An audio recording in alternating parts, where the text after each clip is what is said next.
ऋतु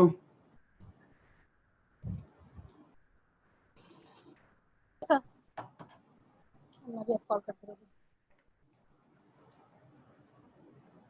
yes sir.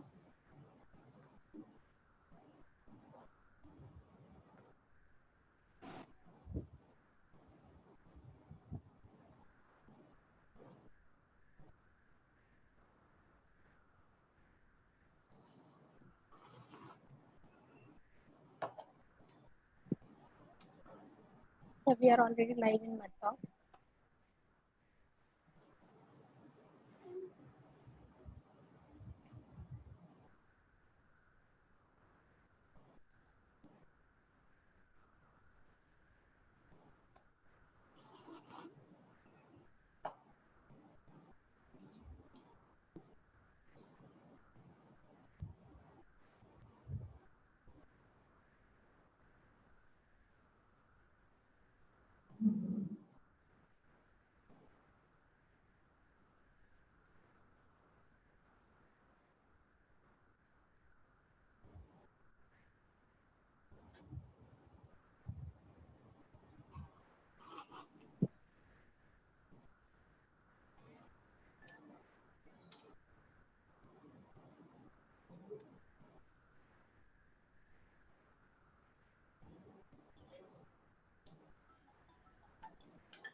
Ram Singh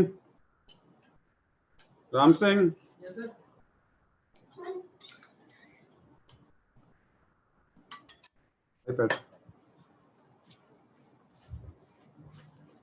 ये ले लो। मुझे राम सिंह ने कोई यूनिवर्सिटी पे लिंक बना के दिया था मुझे 4 बजे का।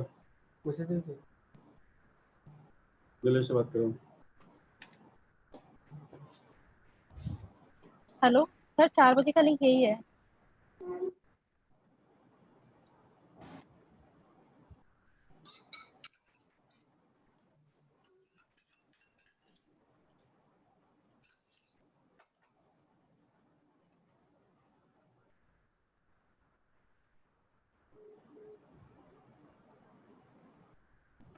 हाँ मैं आ गया हूँ यहाँ पे। हाँ सर, यही है 4 बजे का लिंक। मैं आ गया हूँ। हाँ। 1 मिनट चल रहा है। मुझे जो इसमें क्वेश्चन आंसर नीलेश ने कहाँ दिया मैं देखूँ। नहीं वो आप करोगे। 1 सेकंड मुझे, मैं 2 मिनट में सुबह बोल रहा हूँ। जब जैसे बोलूंगा स्टार्ट करना। इसको कहाँ लाइव कर रहे हो? ठीक है।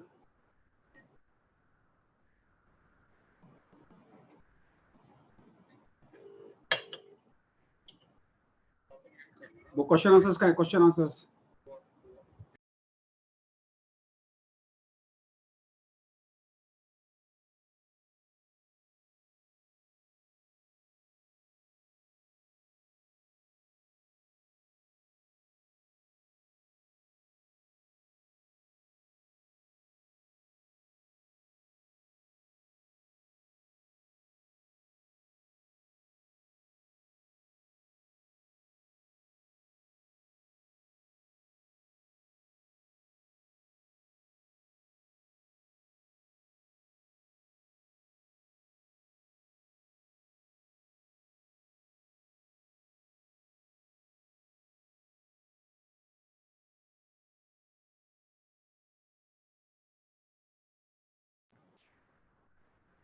Let's start. ओके सर, ठीक है।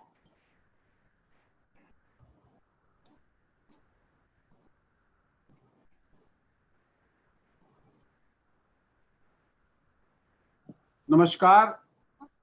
एक minute.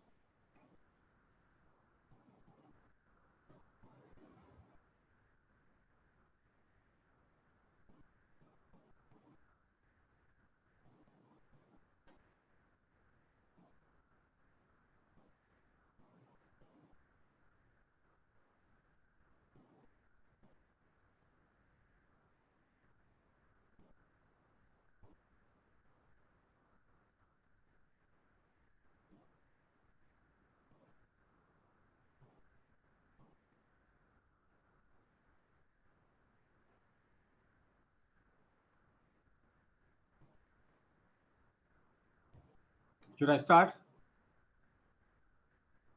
Are we live, Ritu? Sir, only 10 seconds.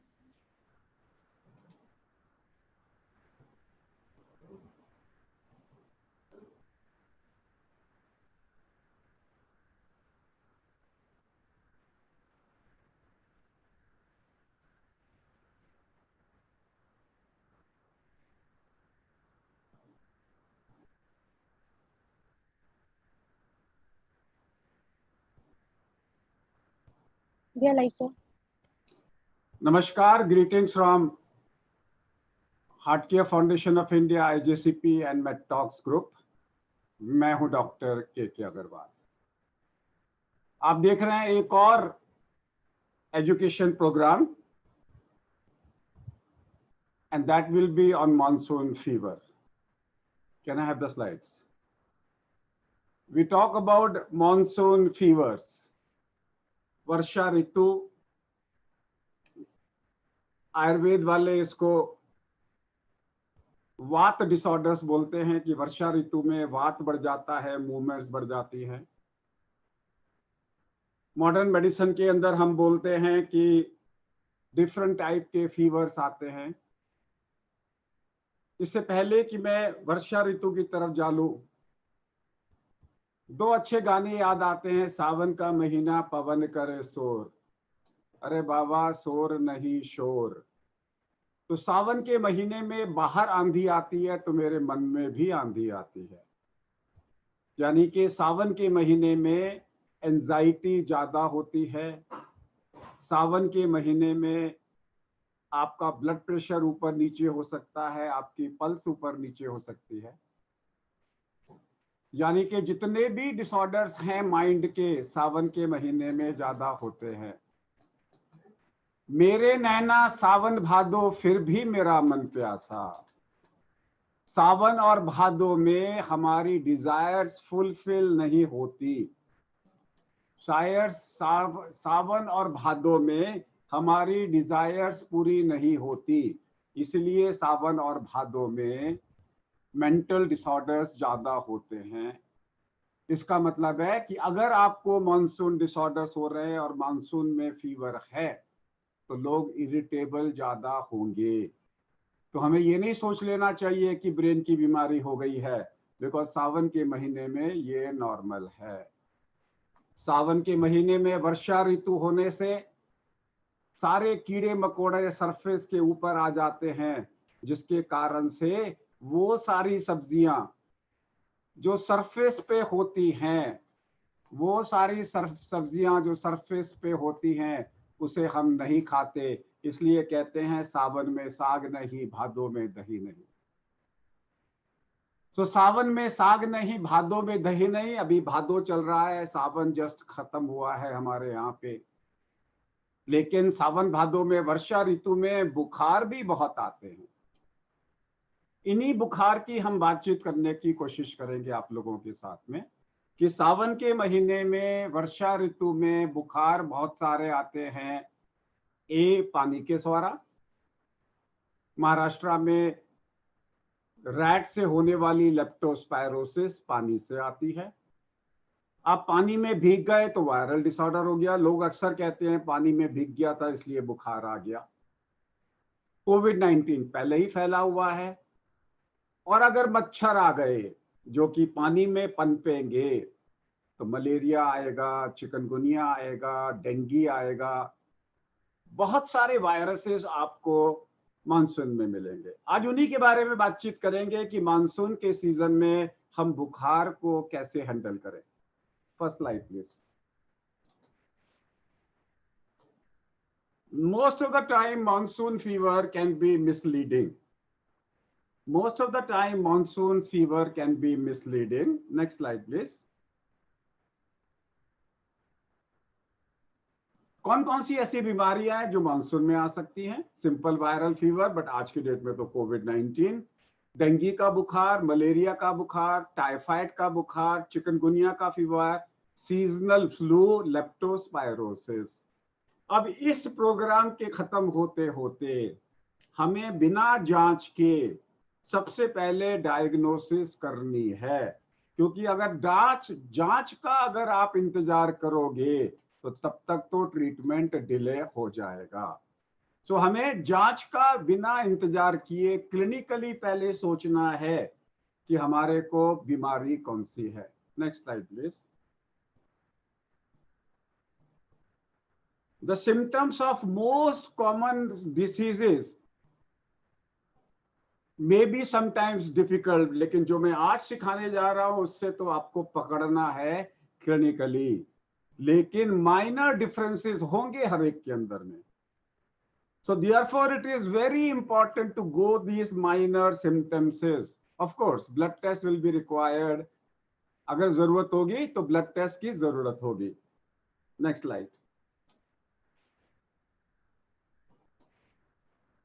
Next slide please.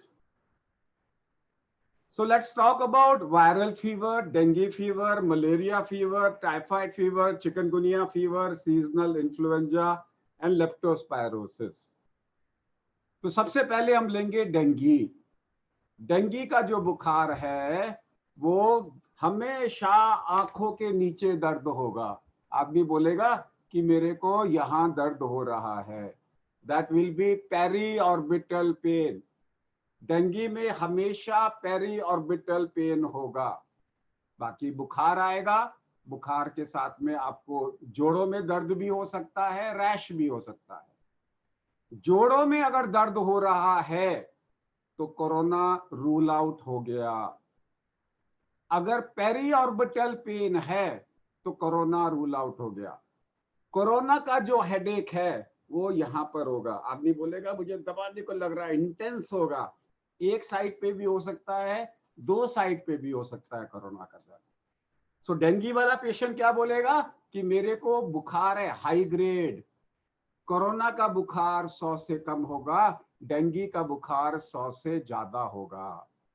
Dinghy का हेडेक फ्रंटल होगा, कोरोना का जो हेडेक है, जो डेंगी का हेडेक है वो आंखों में होगा और कोरोना का हेडेक ऊपर होगा। डेंगी में प्लेटलेट कम होंगे, कोरोना में प्लेटलेट नॉर्मल होंगे या थोड़े से कम होंगे। डेंगी में हिमेटोक्रिट बढ़ेगा, कोरोना में हिमेटोक्रिट में फर्क नहीं पड़ेगा। We will come back to dengue again. Malaria, malaria में ठंड लग के बुखार आएगा और ठंड के साथ में राइगर्स आएंगे। कोरोना में राइगर्स नहीं आएंगे। कोरोना में ठंड लगेगी लेकिन शिवरिंग नहीं होगी। मलेरिया में शिवरिंग होगी, हाई ग्रेड फीवर होगा। हाई ग्रेड फीवर होगा और बार बार आएगा। तो मलेरिया का फीवर होगा, उसमें डिफरेंशियल डायग्नोसिस आएगी यूटीआई की। उसमें जो डिफरेंशियल डायग्नोसिस आएगी वो यूरिनरी इन्फेक्शन की आएगी, जिसमें ठंड लग के राइगर्स करके बुखार आएगा। अगर आपको शिवरिंग नहीं हो रही तो फिर ये मलेरिया नहीं है। मलेरिया यूरिनरी इन्फेक्शन, पस, लिवर एब्सेस, इस सब के अंदर में बुखार में ठंड लग के शिवरिंग आएगी और ठंड लगेगी और शिवरिंग आएगी। निमोनिया में जो शिवरिंग होती है वो उसमें राइगर्स नहीं आते।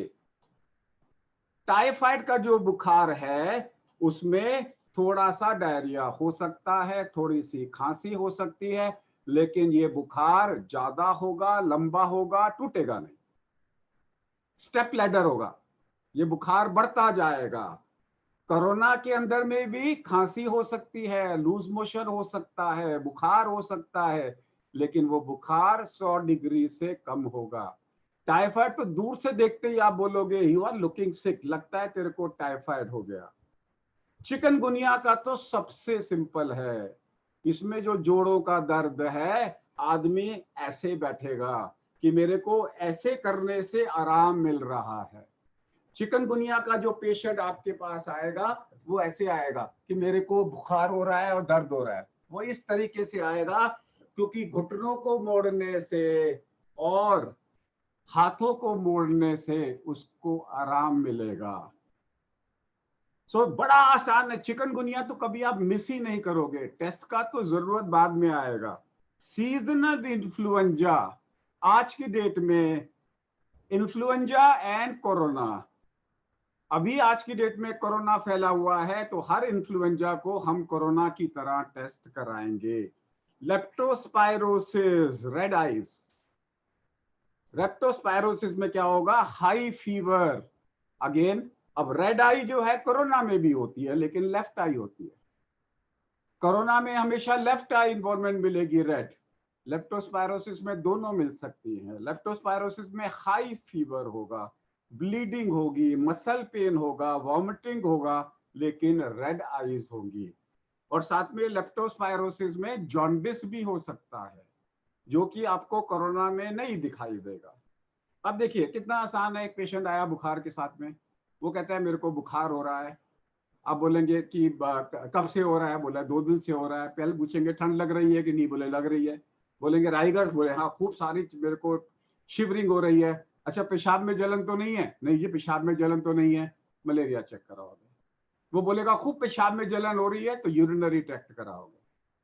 वो बोलेगा कि मेरे को बुखार है और बुखार में मेरे जोड़ों में दर्द हो रहा है, तो आप बोलोगे जोड़ों में दर्द हो रहा है, इसका मतलब है कि ये मलेरिया, ये डेंगू भी हो सकता है, ये चिकनगुनिया भी हो सकता है। तो आप उससे बोलोगे कौन से जोड़ों में दर्द हो रहा है? बोले ये वाले जोड़ों में दर्द हो रहा है। आप बोलोगे कि कैसे इंप्रूव होता है? बोले ऐसे करने पे इंप्रूव होता है, पक्का चिकनगुनिया। वो बोलता है आंखों में दर्द हो रहा है मेरी। कहाँ आंखों में दर्द हो रहा है? बोले यहाँ आंखों में दर्द हो रहा है और बुखार हो रहा है। बोलो पक्का डेंगू। अगर वो बोलता है मेरे को बुखार हो रहा है साथ में मेरी गर्दन में दर्द हो रहा है, गर्दन ऊपर नीचे करने में, तो वो मेनिंजाइटिस, उसको मिस मत करिएगा, कई बार मेनिंजाइटिस भी फैलती है उसके साथ में। वो कहता है मेरे गले में दर्द हो रहा है, मेरे को बुखार हो रहा है और साथ में मेरे को नाक बह रही है, that can be corona and that can be flu. वो कहता है मेरा फीवर टूट ही नहीं रहा, आ रहा है आज रोज बढ़ता जा रहा है फीवर, साथ में मेरे को हल्का सा डायरिया हुआ था, मेरे को जो है मेरी पल्स बहुत ज्यादा नहीं बढ़ रही, that can be typhoid. Corona का बुखार, अगर लॉस ऑफ स्मेल है, लॉस ऑफ टेस्ट है, पक्का कोरोना। लेफ्ट आई इन्वॉल्वमेंट, पक्का कोरोना। अगर वो कहता है कि मेरे को जो है खांसी के साथ में बुखार आ रहा है, लो ग्रेड है, 100 से कम है, और साथ में मेरे को हल्का सा लूज मोशन आया या मेरे को गले में खराश हो रही है, पक्का कोरोना। अगर वो कहता है कान में दर्द हो रहा है, पेट में दर्द हो रहा है, मेरे को दांत में दर्द हो रहा है, मेरे को स्किन में रैश आ रहा है, हल्का सा बुखार है, पक्का कोरोना। सो कहने का मतलब है it's easy to pick up corona. Next, so let's say about fever markers of flu. Flu sometimes can be absolutely look like a corona. Fatigue सब में होगा, fever over 100 flu, less than 100 corona, nasal congestion दोनों में आ सकती है, muscle x दोनों में आ सकती है, और जो कोरोना की मसल एक होगी वो पैरों में घुटनों के नीचे होगी।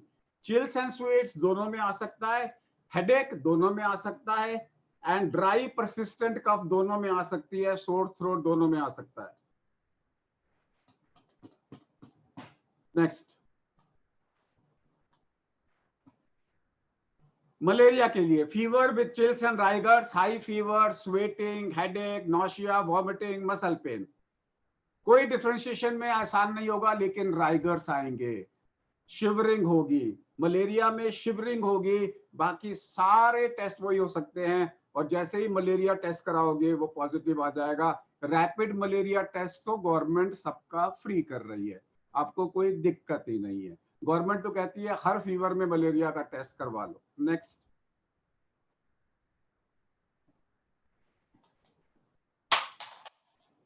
डेंगू के अंदर में joint pain, yes dengue and chikungunya. Muscle pain किसी भी बुखार में हो सकता है। High fever is dengue. Skin rash dengue में भी हो सकता है, चिकनगुनिया में भी हो सकता है, और कोरोना में भी हो सकता है। वॉमिटिंग कोरोना में भी हो सकती है, डेंगू में भी हो सकती है। फटीग डेंगू में भी हो सकती है, सब में हो सकता है। Headache and eye pain, characteristic is eye pain. अगर आई पेन हो रहा है तो आप डेंगू को सोचेंगे। नेक्स्ट, टाइफाइड, बढ़ता हुआ बुखार, हेडेक नहीं, वीकनेस नहीं, muscle ache, sweating, dry cough, loss of appetite, skin rash, ये सब में हो सकते हैं। So characteristic feature is high fever and rising fever, रोज बुखार बढ़ रहा है, दैट इज टाइफाइड। आप टाइफाइड डॉट टेस्ट करा लीजिए, साथ में आप विडाल करा लीजिए। लेकिन इस वक्त में जब कोरोना फैला हुआ है, ना टाइफाइड का एंटीजन टेस्ट कराइए ना विडाल टेस्ट कराइए, दोनों फॉल्स पॉजिटिव आएंगे कोरोना में। इस वक्त में सिर्फ ब्लड कल्चर कराना है। अगर टाइफाइड टेस्ट पॉजिटिव आ रहा है और विडाल पॉजिटिव आ रहा है तो ये कोरोना है आज की डेट में पक्का। नेक्स्ट, चिकनगुनिया के अंदर में जैसे मैंने बोला रैश है, लेकिन इसका जो पक्का साइन है वो ये है, आदमी बोलेगा ऐसे करने में मेरे को पकड़ में आ रहा है, इसको आप आईजीएम टेस्ट कर सकते हो इसके ब्लड टेस्ट के अंदर में। But history will be so characteristics, हर के अंदर में सारे सिम्टम्स कॉमन है लेकिन एक सिम्टम डिफरेंशिएटिंग होगा। नेक्स्ट,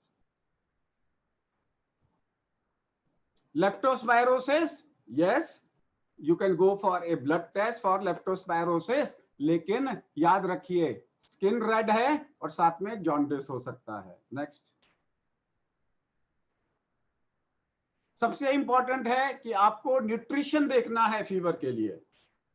जनरलाइज फीवर के लिए आपको देखना है, अब जैसे अगर स्मॉल इंटेस्टाइनल एब्जॉर्प्शन गया जैसे कोविड में गया तो B12 डेफिशिएंसी हो गई, आयरन की डेफिशिएंसी हो गई, कैल्शियम की डेफिशिएंसी हो गई, मैग्नीशियम की डेफिशिएंसी हो गई, इसके अंदर में जो है प्रोटीन की डेफिशिएंसी हो गई, तो आपको सप्लीमेंट देना पड़ेगा। विटामिन डी हर फीवर के लिए बेनिफिशियल है, खासकर रेस्पिरेटरी इंफेक्शंस के लिए।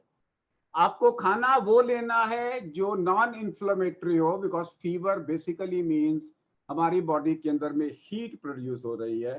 So you take a normal food with 6 taste, 6 taste and 7 color and take a nutritious food. Avoid inflammatory foods. Next. Now clinical significance of fever. तो सबसे पहले हमें कुछ चीजें याद रखनी हैं कि फीवर में और थर्मिया में और पायरेक्सिया में क्या फर्क है।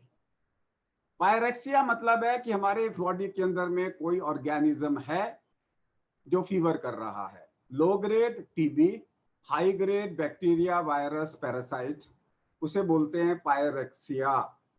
Pyrexia is usually defined as a fever of more than 100.4, that is pyrexia. So pyrexia can be low grade pyrexia, high grade pyrexia. Low grade pyrexia is low grade pyrexia is TB, high grade pyrexia is typhoid, malaria, ये सब हमने आपको बताया। इसके अलावा there can be थर्मिया। थर्मिया का मतलब है मेरी बॉडी में ऑर्गेनिज्म नहीं है, मेरा थर्मोस्टेट मैकेनिज्म जो है वो खराब हो गया। Thyrotoxicosis, exertion, post viral. Covid का जो फीवर है वो थर्मिया है, 100.4 से कम होगा।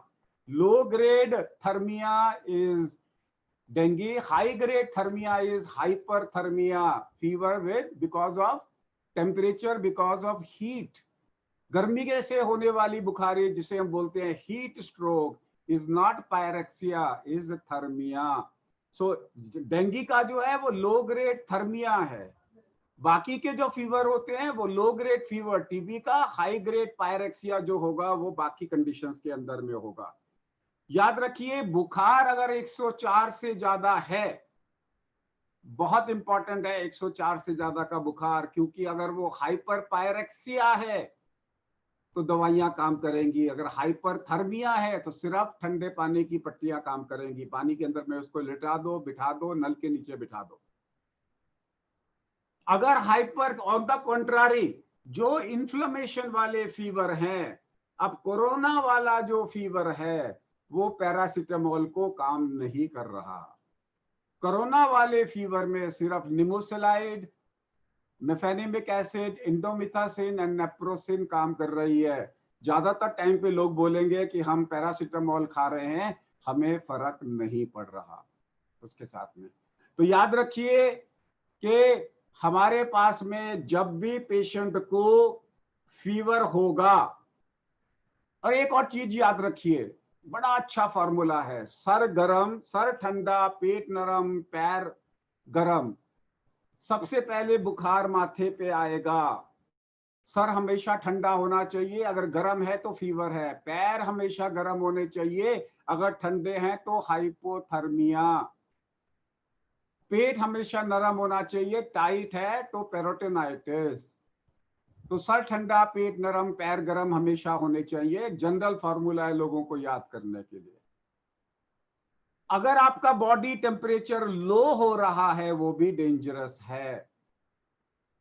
दो प्रिंसिपल और याद रखिए, अगर बुखार बहुत ज्यादा है और पसीना आ रहा है, पेशेंट बचने वाला है। और बुखार आ रहा है और पसीना नहीं आ रहा तो समझ लो पेशेंट जाने वाला है, उसको पानी के टब में लिटा दो। अगर पेशेंट को हाइपोथर्मिया है और शिवरिंग नहीं हो रही, ये मरने वाला है, उसको इमीडिएटली ब्लैंकेट पहना दो। Next. So when it comes to hyperthermia, we have already talked about hyperthermia. Next. Now, what are the challenges in assessing fever pattern? In modern medicine, febrile pattern is often unreliable because of so many things. So basically, uremics, quadriplegic may have blunted febrile response. Patient with extensive surface burn or dermatological condition may have exaggerated and sustained fever.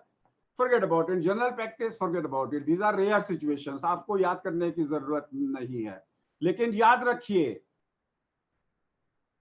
कई बारी कुछ fever जो है, जैसे fever responding only to indomethacin, take it for granted कि ये cancer का fever है। कोई आदमी बोले कि मेरे को फीवर सिर्फ इंडोमिथासिन से रिस्पॉन्ड करता है, किसी और दवाई से नहीं, रूल आउट हॉजकिंस निमोनिया, निम्फोमा। कोई कहता है कि मेरे को सिर्फ निमोसलाइड से या मेरे को मेफेनिमिक एसिड से फीवर रिस्पॉन्ड कर रहा है, टेक इट फॉर ग्रांटेड आज की डेट में ये कोरोना का फीवर है। सो अलग अलग टाइप के फीवर्स अलग अलग दवाइयां आपको इंडिकेट कर सकती हैं। अगर कोई कहता है कि मेरे को ऐसा ज्वाइंट पेन है, वो सिर्फ निमोसलाइड या मेरे को नेप्रोसिन से रिस्पॉन्ड कर रहा है, समझ लीजिए ये इन्फ्लेमेटरी स्पाइनल आर्थराइटिस है। Next. So treatment of fever, we will come back next. So let us first come back to drugs used in fever. सबसे पहला है paracetamol. Paracetamol is antipyretic, but it's not a strong anti-inflammatory. अगर आपको anti inflammatory भी साथ में चाहिए, muscle pain हो रहा है, बॉडी एक हो रहा है, एक्सट्रीम डिग्री ऑफ बॉडी एक हो रहा है, paracetamol is not the drug of choice. Paracetamol is not the drug of choice. In that case, you need an NSAID. NSAID में कौन कौन सी आएंगी? एस्पिरिन बच्चों में नहीं दे सकते, इब्यूप्रोफेन कंट्रोवर्सी है कोरोना के चक्कर में, अभी तक क्लैरिटी नहीं आई, naproxen yes very good medicine, nimesulide in adults more than 12 years और 14 days very good drug, corticosteroids अगर निमोनिया है तो, अगर पेशेंट को corticosteroids will be given only if patient has a COVID pneumonia. Ibuprofen and naproxen are linked with more, yes, they are stronger, therefore GI irritation. NSAID basically we give them if there is an anti-inflammatory action required. Nimesulide अगर आपको fever एकदम से कम करना है तो. If you want to remove, if you want to reduce fever with a quick action, to the extent कई बारी low fever में चला जाता है patient.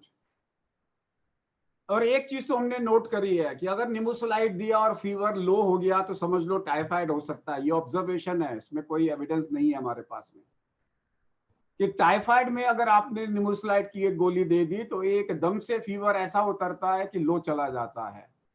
Sometimes we use it as a diagnostic test. Again, it's an observation, not an evidence with that. So one thing is nimesulide अगर आपको rapid fever उतारना है तो साथ में बॉडी एक हो रहा है. अब जैसे कोरोना के अंदर में इतना एक्सट्रीम एग्जॉशन होता है पेशेंट को कि पूरे पैरों में घुटनों के नीचे दर्द हो रहा है, पूरी बॉडी में थकान है, ही इज टोटली एग्जॉस्टेड. वहां पे आपको क्विक एक्शन चाहिए. Yes, nimesulide, mefenamic acid, naproxen, and nimesulide can give you a really good, faster relief. Next. So Nimesulide is an anti-inflammatory drug.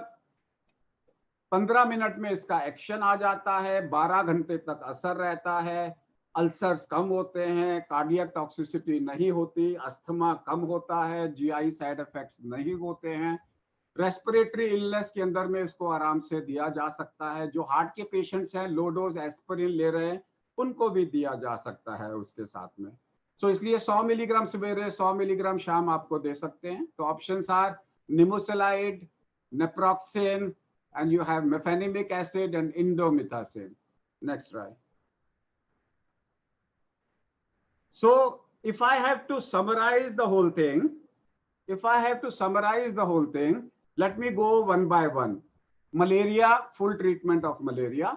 बुखार को कम करने के लिए बुखार कम किया और उसके बाद में मेरे को मलेरिया का फुल ट्रीटमेंट, मलेरिया को बचाने की दवाई. दोबारा G6PD डेफिशिएंसी को मैं फिर प्राइमाक्विन, ताकि बीमारी दोबारा ना आए. साथ में मैं देखूंगा कौन से टाइप का मलेरिया है, फेल्सिपैरम है कि वाइवैक्स है, एंड उसके हिसाब से मैं दवाइयां दूंगा. अगर चिकनगुनिया है मेरे को तो डेफिनेटली मैं हाइड्रोक्सीक्लोरोक्विन दूंगा, शॉर्ट कोर्स ऑफ स्टेरॉइड भी दे सकता हूँ. चिकनगुनिया का दर्द 1 साल तक आ सकता है, बीमारी बार पे जाके वापस आ सकती है चिकनगुनिया के अंदर में. शुरू में बुखार को कंट्रोल करूंगा, बुखार को कंट्रोल करने के बाद में अगर मेरे को उसको बुखार की दवाइयों के साथ साथ जोड़ों की दवाई भी देनी है तो इसमें पैरासीटामोल के बदले अगर मेरे को 12 दिन के लिए 14 दिन के लिए दवाई देनी है तो निमोसिलाइड. अगर 14 दिन के अंदर में नॉर्मली ये बीमारी खत्म हो जाएगी, उसके बाद में दोबारा रिलैप्स हो सकता है. और अगर ये 14 दिन के बाद भी ये चल रहा है तो मुझे शॉर्ट कोर्स स्टेरॉइड देना पड़ेगा. अगर मेरे को डेंगू है तो डेफिनेटली मैं एस्पिरिन नहीं दे सकता. वहां पर मैं एनसेट को भी देखते हुए सोचूंगा, क्योंकि प्लेटलेट कम कर सकते हैं. तो डेंगू के अंदर में एसओएस दवाई मैं डेफिनेटली निमोसिलाइड दे सकता हूं या पैरासीटामोल दे सकता हूं उसके अंदर में. डेंगू के अलावा अगर मेरे को लेप्टोस्पायरोसिस है तो फिर मैं डॉक्सीसाइक्लिन दूंगा, और साथ में फीवर के लिए मैं कोई भी दवाई एनसेट दे सकता हूँ, पैरासीटामोल भी मैं दे सकता हूँ. उसके अलावा में अगर मेरे को टाइफाइड है तो मेरे को एंटीबायोटिक की जरूरत है, फीवर उतारना है. मैंने पहले ही कहा है टाइफाइड के अंदर में निमोसिलाइड कई बार रैपिडली फीवर को कम करता है उसके साथ में. अगर मेरे को इन्फ्लुएंजा है तो मैं उसके अंदर में एंटीबायोटिक दूंगा आज की डेट में, यस. अगर मेरे को कोविड सस्पेक्टेड है तो मैं डॉक्सीसाइक्लिन या एजिथ्रोमाइसिन दूंगा, और साथ में बुखार कम करने के लिए ऐसी दवाई दूंगा जो मेरे बॉडी एक को भी कम करे. वहां पे non steroidal anti inflammatory drugs I will give, चाहे वो निमोसिलाइड हो, चाहे वो नेप्रोक्सिन हो, चाहे वो साथ में मेफेनेमिक एसिड हो. न्यूट्रिशनल स्टेटस में ध्यान रखूंगा कि हाई प्रोटीन डाइट दूंगा, सब प्रकार के सप्लीमेंट्स दूंगा, और सिर्फ एक ही चीज को याद रखूंगा कि मेरे पेशेंट को इस तरीके से मैं दवाइयां दूं कि मेरे पेशेंट को दवाइयों के साथ में हाइपोथर्मिया ना हो जाए, या ऐसा ना करूं कि मैं उसको इग्नोर कर दूं, हाइपरथर्मिया हो जाए. टेम्परेचर कैसे लूंगा? मुंह से, कई बार माथे से भी लेना पड़ता है, बगल से भी लेना पड़ता है, उसके हिसाब से उसकी वैल्यू को एडजस्ट करूंगा. लेकिन अगर मेरा फीवर बहुत ज्यादा है या बहुत कम है, थर्मल यानी कि रेक्टल थर्मोमीटर के अलावा कोई फीवर मेरा 104 से ज्यादा नहीं पकड़ेगा या हाइपोथर्मिया को नहीं पकड़ेगा. हमेशा पेशेंट के पैर पकड़ के देखिए, पैर ठंडे हैं तो हाइपोथर्मिया, सर गर्म है तो हाइपरथर्मिया, और फिर उसका टेम्परेचर को चेक करिए और पल्स को चेक करिए. 1 डिग्री फ़ारेनहाइट से 10 मेरी पल्स रेट बढ़नी चाहिए. अगर नहीं बढ़ रही तो रिलेटिव ब्रेडिकार्डिया है, और अगर रिलेटिव ब्रेडिकार्डिया है तो सबसे पहले टाइफाइड सोचूंगा, दूसरा कोविड सोचूंगा, तीसरा बाकी वायरल इलनेसेस में सोचूंगा. आइए लोगों के सवाल लेते हैं. कोई और है slide? Next. So these all contents including text, images, audio, other formats were created for medical education only with the educational grant from Dr. Reddy's laboratory. Dr. Reddy's laboratory का मेरा जो talk है पूरा independent है, and it is not influenced by Dr. Reddy's products or anything. These are all on merits.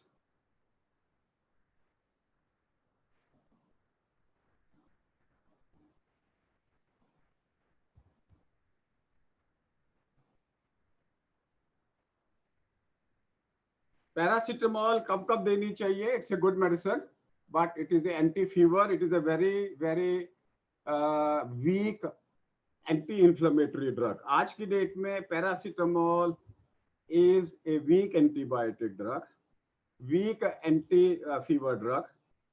How to treat covid in rural area? Number 1, अगर आपका smell गया, test गया, तो वी से बल्ले बल्ले, कुछ नहीं होने वाला, patient is going to be all right. अगर पेशेंट को लेफ्ट आई के अंदर में रेडनेस आई है, टेक इट फॉर ग्रांटेड, ये पेशेंट ठीक होगा. अगर पेशेंट को तीसरे, चौथे, पांचवें, छठे दिन अगर 6 मिनट वॉक करने पे अगर उसका SpO2 लेवल कम नहीं हो रहा, तो इस पेशेंट को कुछ नहीं होने वाला.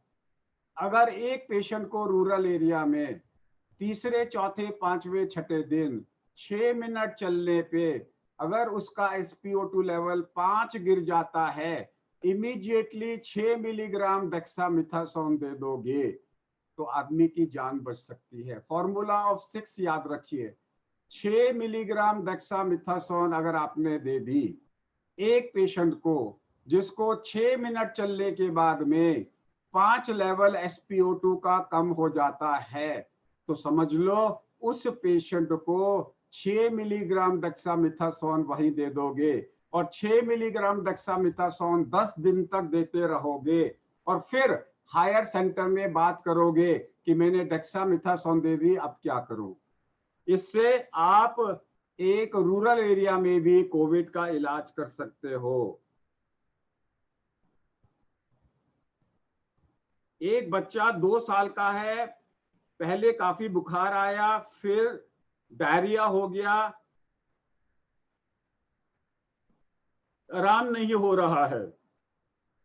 देखिए, अगर फीवर 104 है तो कोरोना होने के चांसेस तभी होंगे अगर उसके एक्सरे में निमोनिया है. तो मैं इसका सिंपल CBC, ESR और CRP कराऊंगा before I decide further treatment.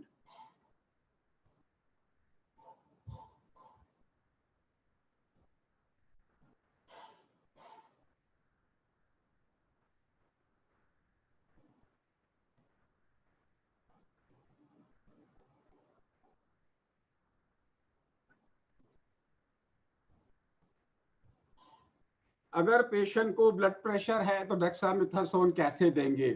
थोड़ा सा बढ़ेगा, बीपी की दवाई बढ़ा दो. अगर पेशेंट को डायबिटीज है तो डेक्सामेथासोन कैसे देंगे?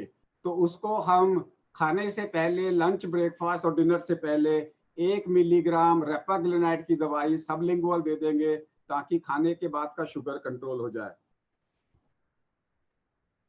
क्या टाइफाइड में मल्टीविटामिन दे सकते हैं? बिल्कुल दीजिए.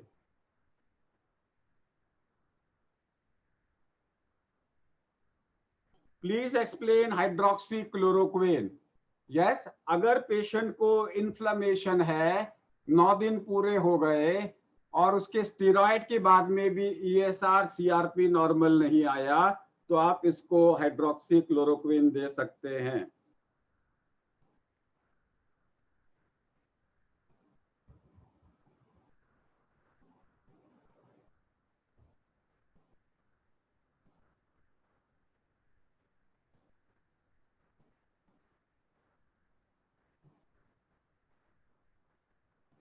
अगर पेशेंट की सारी रिपोर्टें नॉर्मल हैं तो क्या करें? कुछ नहीं करना, जस्ट ऑब्जर्व.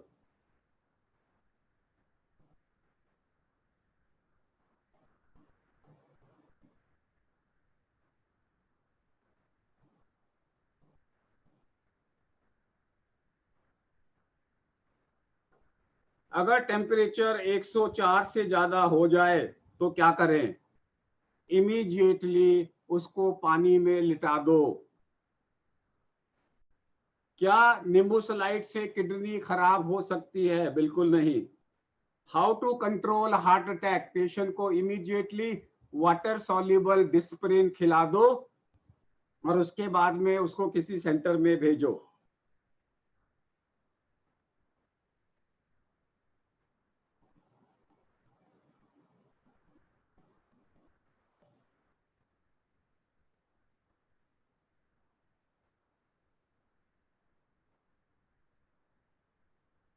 निम्बुसलाइड का कोई साइड इफेक्ट? बच्चों को नहीं देना 12 साल से कम।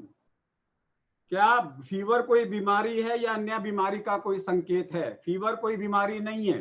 फीवर का मतलब है कि मेरे कमरे में, मेरे घर में चोर आए और चोर की पुलिस से लड़ाई हो रही है, उससे जो हीटेड आर्ग्यूमेंट्स हो रहे हैं वो फीवर है। छोटे बच्चों में हाई फीवर को पैरासीटामोल के अलावा आप उसको ठंडे पानी से, टैपेड वाटर स्पंजिंग से कम कर सकते हैं।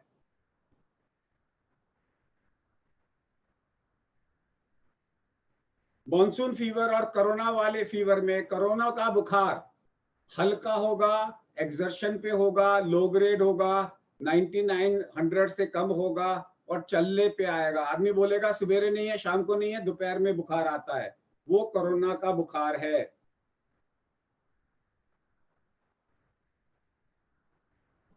बच्चों में यदि पैरासीटामोल रिएक्शन करती है तो क्या करें? नॉर्मली लोग इब्यूजेसिक देते हैं।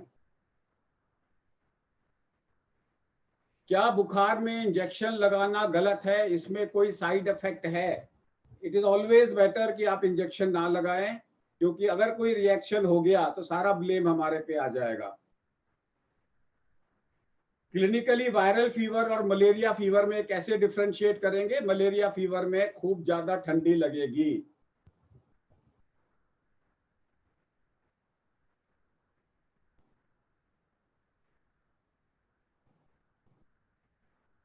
What lab test to be asked post 5 days of non-responding fever and WBC leucopenia? अगर आपको ल्यूकोपीनिया हो रहा है और साथ में लिम्फोपीनिया है कि नहीं है वो देखो। अगर लो लिम्फोसाइट्स हैं तो फिर आपको कोरोना हो सकता है, लेकिन अगर आपको लो लिम्फोसाइट के अलावा ल्यूकोपीनिया है तो वो वायरल का निशान है।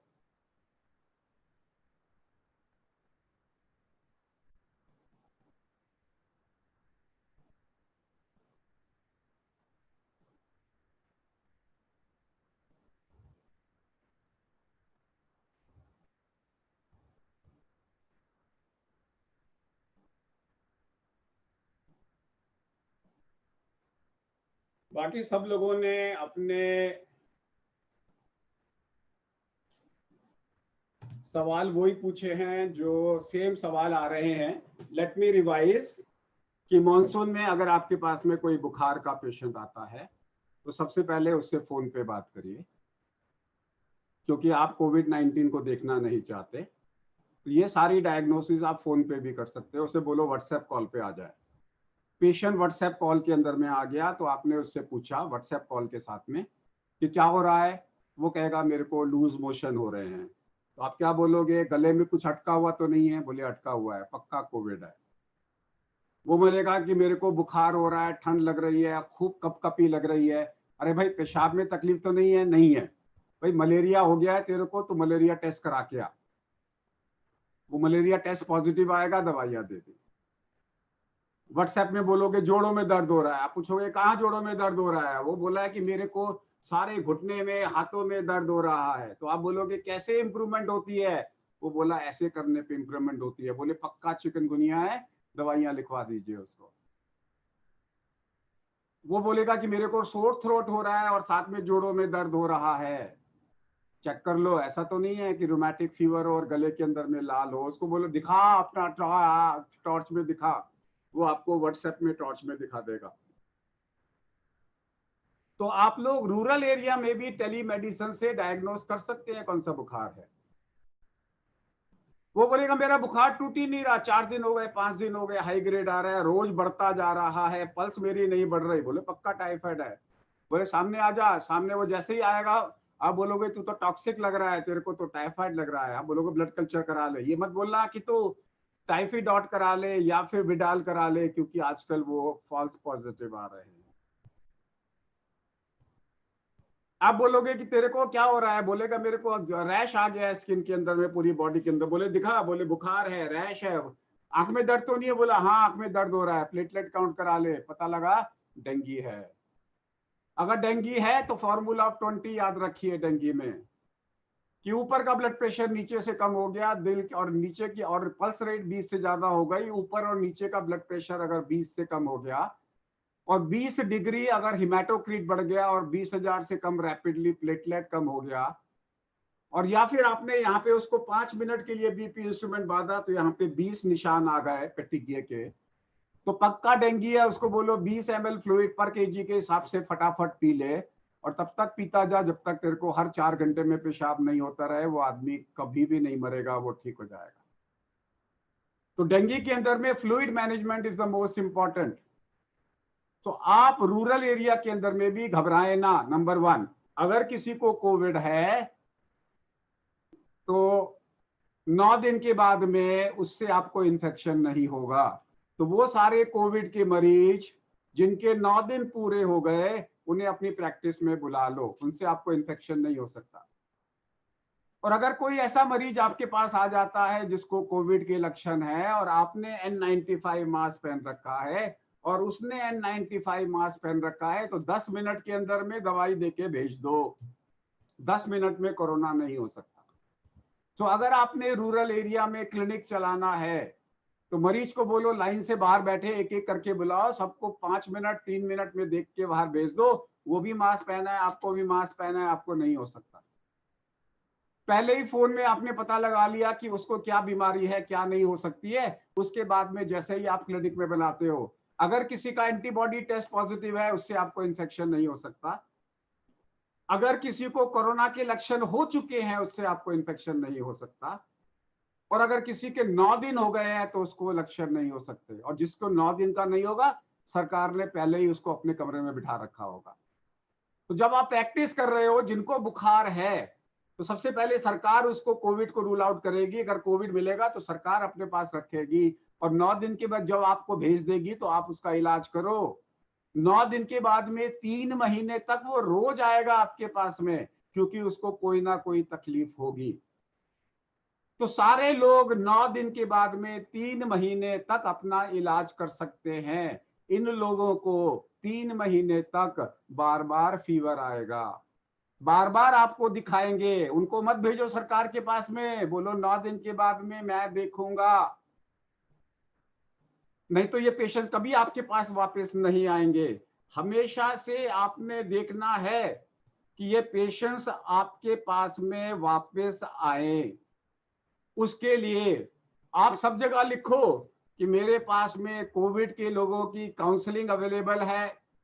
जिन लोगों को, आपके पेशेंट्स को कोविड हो गया और सरकार ने आइसोलेट कर लिया, तो आप उनको रोज फोन पे दिन में 2 बार बात करिए, ताकि आपका पेशेंट भागे ना।